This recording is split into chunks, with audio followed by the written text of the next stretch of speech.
Hello everyone and welcome to today's video lecture on nouns and their kinds. In this lecture we will be discussing what nouns are and the different kinds of nouns. Let's start with the basics. What are nouns? Nouns are words that name people or places or things or ideas. They are one of the most important parts of speech in the English language.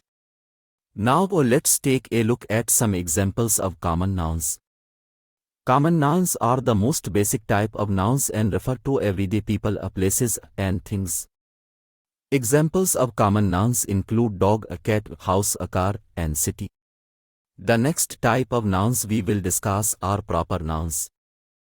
Proper nouns are the names of specific people, places, or things. They are always capitalized. Examples of proper nouns include John, New York City, and the Eiffel Tower. Another type of nouns are abstract nouns.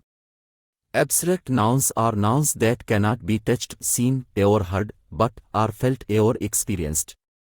They refer to ideas, emotions, or qualities. Examples of abstract nouns include love, freedom, and happiness. The last type of nouns we will discuss are collective nouns. Collective nouns refer to groups of people, animals, or things. Examples of collective nouns include flock, herd, team, and family. Thank you for watching and we hope you find this lecture informative. If you have any questions, please feel free to leave them in the comments section below.